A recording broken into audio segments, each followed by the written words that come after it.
Bueno, tengan ustedes muy buenos días. Empiezo a saludar a todos los amigos que están conectados, que empiezan a conectarse por esta red de interacción, por esta red que tiene que ver con Facebook, que tiene que ver precisamente con la posibilidad de poder transitar un camino de reflexión, un camino que queremos seguramente poder generar desde tiempos en donde la situación obviamente imperante hace que empecemos a comunicarnos y empecemos a interactuar fundamentalmente. Bueno, yo saludo en la mañana tempranito a todos los amigos, por allí lo veo al amigo Mauricio, un abrazo grande, Mauri.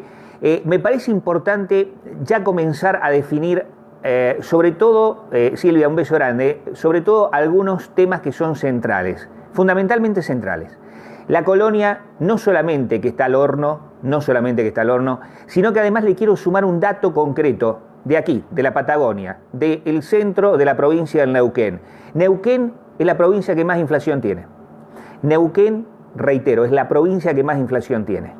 Y quiero decirle que esta paradoja se refleja en una provincia que por un lado potencia Vaca Muerta, que por un lado dice que Vaca Muerta es una especie de la panacea del petrodólar y que se vuelca totalmente en un interior que está empobrecido.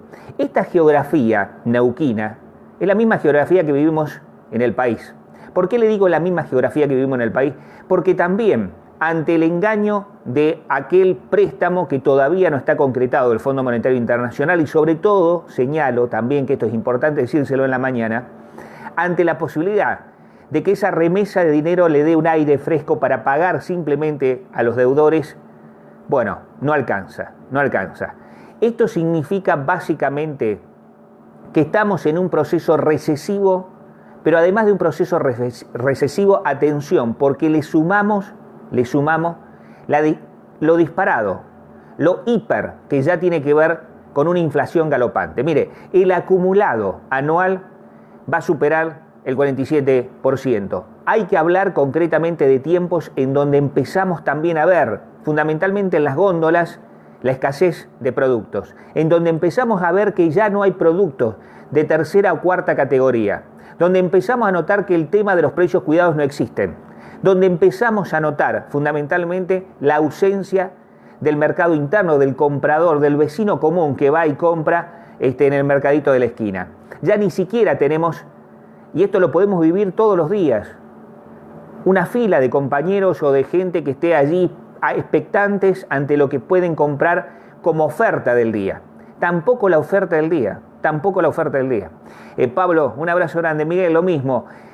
¿Por qué es importante poder reflexionar en esta mañana y compartir con usted algunos disparadores? ¿Por qué es importante entender que somos una colonia? ¿Por qué es importante entender que hay tiempos en donde, califíquelo como quiera, neoliberalismo, liberalismo a ultranza, sistema capitalista, sistema financiero? Mire, yo sigo compartiendo el criterio de SACEM. Estamos hablando de tiempos en donde la realidad implica que el sistema expulsa. Y al expulsado, que no es el pobre, que no es el indigente, sino el que no tiene nada, empieza el tiempo a hacerle muy cortito, muy pequeño. El hambre es subversivo. Acuérdese esto. El hambre es subversivo. Y no hay forma de contener al hambre que no sea con una respuesta inmediata. Mira, ayer pasaba algo en el 17 de octubre en todo el país. El peronismo dio una muestra de la necesidad de estar presente, de decir aquí hay de alguna u otra manera una raigambre histórica, una raigambre que tiene que ver fundamentalmente con un aspecto cultural y político. Sin embargo, el peronismo en su totalidad tampoco hoy puede presentar una alternativa de liderazgo, fundamentalmente que concentre a las grandes mayorías. Y entonces empieza el otro desafío. ¿Cómo hacemos para una construcción colectiva que represente un gran frente de resistencia a lo que estamos vivenciando? Son tiempos fundamentales para esto. Y creo, fundamentalmente, que empecemos a caminar esos tiempos necesarios. Hay algo que no se puede negar porque la realidad te obliga fundamentalmente en un proceso electoral en ciernes, lo tenemos allí a la vuelta de la esquina en 2019, que empecemos a hablar del liderazgo de Cristina Fernández de Kirchner por un lado y del liderazgo de Mauricio Macri por el otro. Esto no significa jugar al juego que quiere el gobierno desde el punto de vista de que no hay otros oponentes. Significa que aquí hay dos, por lo menos, referentes de liderazgo que concentran o que pueden concentrar a ese frente común, reitero, a ese frente común de resistencia. Y lo digo porque ya hablamos de un núcleo duro dentro del macrismo, hablamos de un núcleo duro en las encuestas, hablamos de un núcleo duro en el resto de la comunidad. Hay gente que por más que usted le diga que estamos viviendo en una colonia y que además esta colonia trae consigo miseria y pobreza, no va a cambiar para nada. Ya está asumiendo su rol protagónico, por lo menos con su voto para el 2019 a favor de Macri. Ahora, ¿qué pasa de este lado? Mire, en Neuquén hubo una muestra el otro día, en el día de ayer, de que se puede ir pensando fundamentalmente en unir sectores de la oposición que hasta ahora estaban diametralmente opuestos.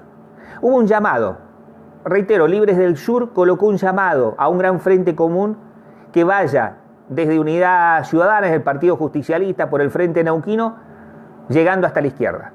Es utópico, es ilusión, pero es interesante que lo plantee. Es interesante que se empiecen a escuchar voces, que se posicionen voces, que los referentes y los dirigentes empiecen a decir concretamente qué es lo que pasa. Y esto hace que el juego democrático se vuelva a robustecer mucho más y que la política se eleve fundamentalmente al nivel que todos queremos, que es el de la verdadera participación ciudadana. Neuquén demuestra, como lo demuestra la nación, que ese vuelco, ese derroche que puede dar Vaca Muerta beneficia a unos pocos y no al resto. Lo mismo que la política de este gobierno nacional. Está empobreciendo, pero está beneficiando y enriqueciendo a la élite. La élite cada vez se hace más rica. Esas casi más de 1000 familias cada vez concentran más en la Argentina. Leticia, un beso grande. Bueno, Mauri, usted no es candidato a dice. Bueno, me parece importante, vuelvo a este contexto de la realidad que a veces nos hace pensar fundamentalmente en tiempos por devenir. Ayer pasó algo que creo es importante, fundamentalmente para la conciencia colectiva. Entendimos que el peronismo no se trata de un partido democrático liberal o republicano liberal. Entendimos que el peronismo es concretamente un hecho cultural. Ayer en diferentes lugares, y más allá que los medios que son el gobierno, Clarín, La Nación, presenten como que hubo actos separados, fragmentados, hubo un hilo conductor, que es devolver culturalmente el sentido de lo colectivo nacional, si usted quiere, de lo colectivo federal. Son cosas muy pequeñas o muy grandes, de acuerdo a la dimensión que usted quiera, para empezar a entender los fenómenos que generan fundamentalmente entendimiento y una red de contención necesaria. Por eso es clave, reitero, empezar a entender que los liderazgos concentran, pero también es importante entender que si no hay grandeza de parte de la dirigencia, que está en ese segundo nivel o en un tercer nivel, no llegamos a ser una oposición real y concreta al 2019. Porque vendrán los tiempos de la cultura de Macri, la que quiere imponer, la que Durán Barba todos los días trata de ver cómo le da una vuelta de rosca a la misma. Y sin embargo, allí hay principios y hay valores, porque de algo estamos absolutamente convencidos. Este gobierno nacional es amoral. Y todos los aliados de un gobierno amoral no les importa el resto, no les importa el otro. Y en esto estamos totalmente esclarecidos, totalmente convencidos además. Creo que es importante abrir la puerta de la generosidad electoral. Y cuando digo la generosidad electoral estoy apuntando también a la necesidad de ese frente común.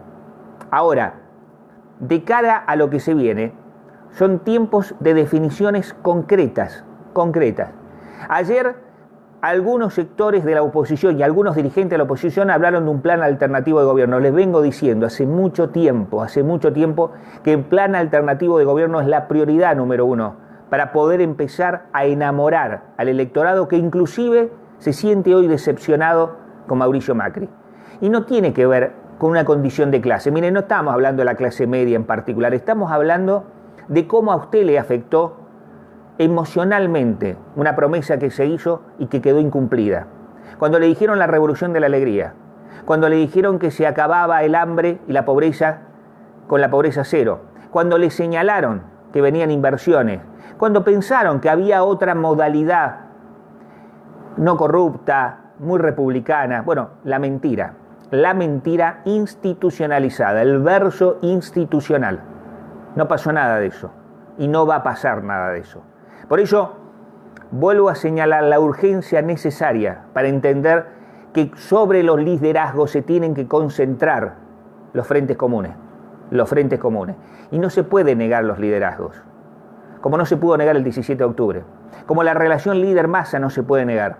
Por ello, vuelvo a señalar la necesidad imperiosa de entender un tiempo en el que somos colonia y que volvemos a los viejos apotegmas. Mira, hay algo que le comentaba anoche a una compañera que estaba al lado mío, le decía, es increíble volver a hablar de liberación o dependencia, patria sí, colonia no, digo, consignas de la década del 70. La hora de los hornos de Cine Liberación que hizo Fernando Pino Solana con Octavio Getino vuelven a ser, si usted quiere, una nueva serie de Netflix. Pero esto es así. Volvemos nuevamente a los tiempos en donde parece que verdaderamente la historia es cíclica y se repite en algún punto. Quería compartir con ustedes estas pequeñas sensaciones, disparadores en la mañana. Quiero agradecerle mucho a los amigos, a Ignacio, en un gran laburo, como siempre, con el portal Patagónico de Noticias, la Perón TV, a Nico Nogales y ese laburo que viene haciendo hace bastante tiempo en su grupo, Yo no banco este gobierno, un grupo de más de 250.000 amigos, la gente de que se suma de Bander FM, los amigos que hacen también la necesidad de poder colocar en el muro este editorial y compartirlo, discutirlo. Bueno, esto es lo bueno, esto es lo saludable, esto es lo que debemos hacer. En España, un abrazo grande. Quiero ir finalmente a señalarle que en estos tiempos no debemos tener la tibieza, hay que ser frío o caliente, no hay lugar y espacio para los tibios, son tiempos de definiciones. La historia necesita bisagras y nosotros, contemporáneos de estos tiempos, debemos saber que son tiempos bisagra. Agradecerle mucho por estar allí. Nos reencontramos mañana, sí, último día de la semana, 9:30 de la mañana.